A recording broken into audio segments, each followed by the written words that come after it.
Bienvenue sur Astro-Roche, je suis Julien Sercourt, chargé de communication sur les astéroïdes. Ce podcast est effectué en compagnie du Dr Patrick Michel, directeur de recherche au CNRS, au laboratoire Lagrange de l'Observatoire de la Côte d'Azur, Université Côte d'Azur. Patrick est également l'auteur du livre À la rencontre des astéroïdes, chez Odile Jacob. Ce podcast est dédié aux astéroïdes, à leur importance scientifique et aux moyens de se protéger du risque d'impact, autrement appelé la défense planétaire. Bonjour Patrick Michel, aujourd'hui nous allons parler de la mission Dawn, une mission américaine du programme Discovery, un programme à faible coût qui est allé visiter les astéroïdes Vesta dans un premier temps et Cérès dans un second temps. Alors racontez-nous un peu cette mission. Alors cette mission Dawn est effectivement développée dans le cadre du programme Discovery, qui est le programme de sciences planétaires de la NASA, qui développe des missions qu'on va dire petites, c'est-à-dire quelques centaines de millions de dollars. Et d'ailleurs elle a été annulée plusieurs fois avant de finalement être confirmée. Ah bon ? Eh oui, c'est toujours comme ça. Notamment dans les programmes américains, une mission peut être annulée à n'importe quel moment. Il n'y a pas cette stabilité que l'on a dans les missions de l'Agence spatiale européenne, parce que le budget du président américain, c'est tous les ans. Ah, ok. Oui, donc tout peut être mis en cause pour n'importe quelle difficulté. En tout cas, elle a été lancée donc en 2007 pour aller rendre visite à Vesta, qu'elle a rejoint en 2011, en juillet 2011, en restant 14 mois en orbite autour de Vesta. Vesta, c'est cet astéroïde qui a des espèces de stries, c'est ça sur C'est sa ça, face. alors on va en reparler. C'est le deuxième plus gros astéroïde de la ceinture qui fait 570 km de diamètre. Et ensuite, elle est allée voir Cérès, qui est une planète naine en réalité et qui donc fait à peu près 960 km de diamètre. Une fameuse planète naine qui a été découverte par un astronome italien, c'est ça ? Voilà, c'est d'ailleurs le premier astéroïde qui a été découvert, puisque le 1er janvier 1801, Giuseppe Piazzi à Palerme a découvert Cérès, et c'était donc la première fois qu'on découvrait un corps entre Mars et Jupiter. Et elle est devenue planète naine tout simplement parce qu'à un moment donné, à l'Union astronomique internationale, lors de l'Assemblée générale de 2006 à Prague, nous avons voté une nouvelle définition de planète qui avait une restriction supplémentaire par rapport aux définitions précédentes, c'est-à-dire il fallait que ce soit un corps sphérique qui tourne autour du Soleil, mais qui a fait le ménage autour de lui en termes de corps de même taille ou un peu moins. Oui. Et Cérès, dans ce cas-là, elle est bien sphérique. Comme Pluton. Comme Pluton, voilà. Mais elle n'a pas fait le ménage, comme Pluton a pas mal de corps de même taille dans la même région. Donc c'est pour ça que cette mission Dawn est considérée d'abord comme la première mission à s'être mise en orbite autour de deux corps célestes différents et première mission à se mettre en orbite autour d'une planète naine. Oui. Donc ça, c'est intéressant. Et ce qu'il y a d'autant plus, ce sont en fait les instruments qui sont à bord de cette mission, puisqu'il y a 2 caméras visuelles, un spectromètre dans le visuel et l'infrarouge qui permet d'accéder à la composition de surface de Cérès, et puis un détecteur de neutrons et de rayons gamma qui permet d'accéder à la composition de certains éléments des roches que constitue Cérès. Donc après être partie, elle a donc rejoint Cérès en juillet 2011, et donc en fait... Cérès ? Oh, pardon, Vesta. Bien joué, c'était pour savoir si vous suiviez. Oui, bah voilà, je suis. Fait, voilà, c'est fait. Et donc Vesta, qui est donc ce deuxième plus gros astéroïde et qui a la particularité d'être ce qu'on appelle différencié. C'est-à-dire qu'on savait sur la base des observations au sol que cet objet-là est en fait comme une protoplanète, à savoir un objet dont le cœur est métallique et avec au-dessus un manteau puis une croûte. Mais Vesta n'est pas sphérique par contre. Non, alors il n'est pas sphérique. En réalité, il ne l'est plus.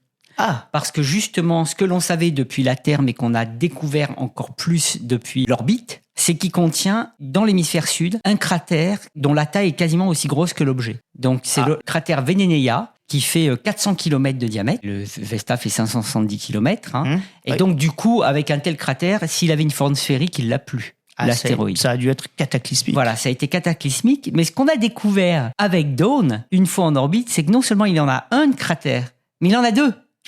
Un autre qui s'appelle Rhea Silvia, qui est un peu plus jeune. Donc, Veneneia a été produit le premier, il y a à peu près 2 milliards d'années. Puis 1 milliard d'années après, un deuxième s'est produit, qui celui-ci est encore plus gros, il fait 500 km de diamètre. Oh. Donc, on a 2 cratères quasiment superimposés dans la même région. Donc, on a ce qu'on appelle une dichotomie entre le nord et le sud, puisque le nord est plutôt très fortement cratérisé parce qu'il est ancien, La surface est restée telle quelle, à part quelques petits cratères. Tandis que le Sud a subi 2 événements majeurs, qui sont d'ailleurs à l'origine du coup de météorites qu'on appelle les HED, qui sont liés à Vesta et qui constituent 6% des météorites qu'on a. Donc ça veut dire que 6% des chutes de météorites qu'on a viennent de Vesta. Sur la Terre. Voilà, sur la Terre. Ah, c'est énorme. Et il y a aussi une population de corps dans la ceinture qui ont un type taxonomique, comme on en a parlé dans un des podcasts sur la composition, qui est de type V. On les appelle les vestoïdes, parce qu'ils prennent l'origine. L'origine est sur Vesta. C'est pas V comme visiteur. Non. Alors après, parfois, ça peut être des visiteurs, puisque certains nous tombent dessus sous la forme de météorites HED. Je parlais de la série, évidemment. Oui. Alors, non, ils sont moins dangereux que les visiteurs de la série, donc heureusement. Ouf. Et ça nous permet de relier pour la première fois des météorites à un astéroïde. Donc ça n'a que des avantages. Impressionnant. Et donc, en fait, du coup, cette mission, pendant les 14 mois d'enquête, a permis de révéler d'abord ce cratère au-dessus de l'autre plus ancien, de mieux déterminer la taille du cœur en fer-nickel qui fait 120 km de rayon, et aussi de regarder un petit peu toute la géologie extrêmement fascinante de ce corps, avec notamment 3 cratères qui donnent une forme de bonhomme de neige, un plus gros que l'autre un peu au-dessus, plus gros que l'autre qui fait le bonnet un peu au-dessus. Enfin, c'est fascinant. On a aussi des stries, des espèces de ravins. Il y a toute une étude intéressante. On pense que la croûte en basalte a une épaisseur d'une 20aine de kilomètres et que les méga-cratères qu'on a devraient avoir été faits par un impact qui a atteint des profondeurs de 60 km. Donc ça veut dire qu'ils auraient dû éjecter non seulement la croûte, mais aussi une partie du manteau. Et le manteau est normalement riche en olivine. Sauf qu'on a un déficit d'olivine à la surface, donc on se demande où elle est passée. Je sais, elle est dans la bijouterie en France. C'est ça, oui. Alors peut-être que maintenant elle est toute dans la bijouterie, tout a été expulsé, c'est peut-être une solution. Ou alors, s'il en reste, en fait peut-être que la croûte était plus épaisse qu'on le pensait et que même si l'impact a atteint 60 km de profondeur, en fait on n'a jamais accédé au manteau et c'est pourquoi on a cette absence d'olivine à la surface. Et qu'en est-il du cœur du coup ? Le cœur, lui, est préservé, parce que le cœur, il est quand même bien au fond, et avant qu'un impact l'atteigne, c'est-à-dire que si un impact atteint le cœur, on détruit en partie l'objet. Et Vesta est plutôt préservé, à part ces 2 gros cratères. D'accord. Donc, c'était vraiment le premier examen en détail du seul corps différencié, en tout cas dont on a la preuve, on savait déjà qu'il était différencié, et donc ça nous permet de mieux comprendre comment justement les protoplanètes, comme la Terre, on les appelle protoplanètes parce que c'est plus petit, et ils n'ont pas survécu finalement au stade d'une planète, ont été formés, et donc c'est un des résultats de la mission Dawn. Impressionnant comme premier résultat. Absolument. Donc après, elle est repartie. Alors, il y a eu aussi plein de péripéties, comme dans l'émission dont on a parlé à Hayabusa, notamment en particulier les roues d'inertie qui permettent de donner une attitude à la sonde et de l'orienter dans l'espace. La plupart ont cassé. Et donc, il a fallu jouer avec les propulseurs pour faire l'orientation. Donc, les ingénieurs ont eu pas mal de travail, comme dans toutes les missions, parce que, il y a des choses qui se passent. Et là, c'était vraiment une grande difficulté. Pour autant, la mission est repartie et elle a atteint Cérès en mars 2015. Et elle est restée autour de Cérès jusqu'en 2017 au départ. Mais comme il restait assez de carburant, parce qu'il faut quand même préciser que cette sonde, elle est équipée d'un moteur ionique. C'est la première fois qu'on utilise un moteur ionique pour un tel long trajet avec 2 mises en orbite. Donc, c'est des moteurs électriques qui utilisent un gaz ionisé, du xénon, et des panneaux solaires qui alimentent les moteurs électriquement. Ça permet de faire une propulsion douce et continue. Mais du coup, lorsqu'on est à proximité d'un corps et qu'on veut ajuster un petit peu la sonde, faire l'insertion en orbite, on a besoin de propulseurs chimiques sur lesquels on peut faire des petits pchits. Oui. Et du coup, on a besoin d'hydrazine pour ça. Et il se trouve qu'il restait de l'hydrazine lorsque la mission devait se terminer nominalement. Et la NASA a regardé si elle était d'accord de prolonger, parce que ça a un coût. Il y avait même l'idée peut-être de la faire repartir voir un 3e corps. Et puis finalement, il y avait encore assez de science à faire autour de Cérès pour qu'on prolonge la mission jusqu'en 2018. Et ensuite, elle s'est arrêtée. Mais elle s'est arrêtée, ça veut dire qu'en fait, on a arrêté de regarder et de faire des opérations. Mais la sonde est toujours en orbite autour de Cérès. Ah oui. Oui, elle est restée là parce que ce qu'on fait souvent, c'est qu'on dépose la sonde sur l'objet, comme on l'a fait avec la mission NIR dont on a parlé sur Eros. Mais là, on veut pas parce que Cérès est potentiellement un monde océan, donc il y a peut-être une chimie organique qui nous intéresse. On voudrait surtout pas contaminer la surface de Cérès avec un élément étranger, au cas où on y retourne et on veuille par exemple en récupérer un échantillon et le ramener sur Terre pour l'étudier. Donc pour éviter toute contamination, dans le cadre de ce qu'on appelle la protection planétaire, on a décidé de parquer Dawn autour de Cérès sur une orbite stable, en tout cas qui est stable au-delà d'un demi-siècle voire un siècle. Voilà. Donc alors maintenant Cérès, Cérès, c'est donc une planète naine. Quand on est arrivé là-bas, c'est révélé à nous un corps vraiment sphérique. On avait déjà des images de Hubble qui nous montraient un petit peu à quoi il allait ressembler. Mais en réalité, on a découvert plein de choses. D'abord, il a une densité volumique d'à peine 2,2 grammes par centimètre cube. Ça veut dire que c'est une densité qui est entre la densité d'une roche et une densité de la glace. Et d'ailleurs, on a trouvé que finalement, Cérès est un corps partiellement différencié. Contrairement à Vesta, qui a été complètement avec un noyau métallique, Cérès, lui, il a un noyau rocheux entouré d'un manteau qui est riche en glace, en éléments volatiles, en carbonate d'une épaisseur de 100 km. Ensuite, il a de la glace à la surface. Oui. Donc ça, c'est très intéressant parce que c'était quand même pas évident jusqu'à récemment que des objets dans la ceinture d'astéroïdes puissent contenir de la glace. En général, il s'agit de glace d'eau ? Oui, il s'agit de glace d'eau. En général, on pense que cette glace-là, elle est plutôt au-delà de Jupiter. C'est là où elle est stable. Mais à la surface d'un corps entre Mars et Jupiter, elle n'est pas stable. Donc le fait qu'il y en ait nous fait dire qu'il y a quand même des choses qui se passent, qui révèlent de la glace à la surface, parce qu'une fois qu'elle est là, elle ne peut pas durer pendant l'âge du système solaire. Ça nous confirme aussi que Cérès est certainement né au-delà de Jupiter pour contenir de la glace. Et qu'il a migré lors des balais des planètes qui se sont produits dans les phases précoces du système solaire dans certains modèles, qui ont permis de faire migrer des corps produits derrière Jupiter dans la ceinture des astéroïdes sur des orbites stables. Il y avait d'ailleurs de la vapeur d'eau qui avait été détectée par le télescope Herschel de l'Agence spatiale européenne au-dessus de Cérès. Donc on commençait à se dire, c'est un corps qui entre un peu une comète et un astéroïde. Finalement, on est dans cette transition, ce continuum qui définit maintenant cette population de petits corps qui va des astéroïdes aux comètes. Avant, on avait deux populations bien distinctes, des corps qui sont inertes, qui contiennent pas de volatiles et d'eau. Et ça, c'était les astéroïdes.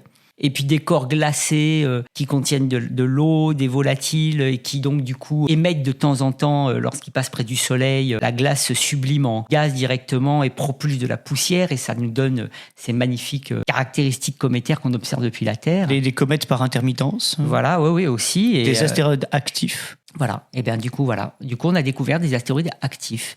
Et finalement, qu'est-ce qu'un astéroïde actif ? Est-ce que c'est pas finalement une comète dans la ceinture ? Et c'est marrant parce qu'en anglais, on dit Active Asteroid ou Main Belt Comet. Main Belt, c'est ceinture principale. Donc, comme on sait pas trop, soit on les appelle astéroïdes actifs ou soit comètes de la ceinture principale. Parce que justement, il y a ce continuum finalement entre les deux. Alors que la plupart des comètes, elles, viennent de très loin et repartent très loin. Voilà, c'est ça. Maintenant, elles ne peuvent pas être capturées dans la ceinture. Donc, tous les corps qui sont cométaires actuellement sont sur des orbites très allongées et il n'y a pas de mécanisme pour circulariser leur orbite entre Mars et Jupiter. Pour que ça puisse se produire, il faut que les planètes bougent. Et oui. Voilà. Donc, elles ne bougent plus. Heureusement, la grande virée de bord, effectivement. Voilà. Et pour revenir à Cérès, du coup, on fait le rapprochement entre des comètes et Cérès. Voilà, parce que Cérès a plutôt les caractéristiques de corps très riches en éléments volatiles, en matière organique, en eau, en glace d'eau. Et en fait, on a découvert dans un cratère 2 points brillants qu'on voit sur toutes les images si on tape sur Internet. On a l'impression qu'il y a 2 yeux qui nous regardent. Et en fait, c'était très intéressant parce que ces points brillants ont été analysés. Ça serait des sels, en fait, qui émanent d'un océan liquide qui est en sous-surface et qui, lorsqu'il est un petit peu chauffé, cette vapeur d'eau qui a été détectée par échelle, en fait, laisse des sels à la surface. Et quand on commence à parler d'abord d'eau liquide potentielle sous la surface, donc ça devient ce qu'on appelle un monde océan. C'est un océan, et ça c'est très intéressant parce que en général les mondes océans, on pense plutôt aux satellites de Jupiter comme Europe ou à Encelade autour de Saturne qui ont des geysers et qui font de ce qu'on appelle du cryovolcanisme, qui n'est pas du volcanisme de roche mais du volcanisme de glace. Ça veut dire qu'il y a du chauffage interne et donc du chauffage, du coup ça se transforme en liquide. Donc ceux-là sont vraiment des mondes océans parfaits, Titan aussi. Mais là, ça serait un astéroïde en fait qui est un monde océan, donc on en trouve à des tailles bien plus petites, 960 km de diamètre, et ces sels en sont entre guillemets la preuve de l'existence. Donc finalement, grâce à cette mission qui était consacrée aux 2 plus gros astéroïdes, encore une fois, comme on l'a dit dans de nombreux podcasts, ces astéroïdes se révèlent beaucoup plus riches et complexes qu'on le pensait sur la base des points lumineux qu'il nous montrait depuis les télescopes terrestres. On a vu qu'il y a une complexité géologique en termes de nombreux cratères, de présence d'avalanches, de gravins, de fractures, qui nous racontent une histoire. Mais là, avec cette mission, on voit qu'ils sont même, l'un d'entre eux, une protoplanète, en plus qui a subi une grande excavation d'une partie de sa croûte. Oui. Et puis l'autre, un monde océan. Voilà. Et ça, c'est vraiment la révélation que ce système solaire, il a produit des corps très divers, très variés, très exotiques. Et que finalement, ce lien avec l'origine de la vie, qui est quand même une espèce de quête que l'on a tous, de comprendre ça, et de la présence de vie ailleurs, prend tout son sens, en particulier avec Cérès, qui pourrait contenir un océan qui a peut-être mis en œuvre une chimie du vivant. Et c'est pour ça d'ailleurs que la mission Dawn s'arrête là, mais que le projet d'aller voir Cérès ne s'arrête pas là, puisque dans le cadre des propositions de missions qui sont faites aussi bien à la NASA qu'à l'Agence spatiale européenne, il y a dans les cartons, alors en stade de proposition, à voir si elles seront un jour sélectionnées, un retour sur Cérès, mais cette fois-ci, pas qu'un retour, un aller-retour.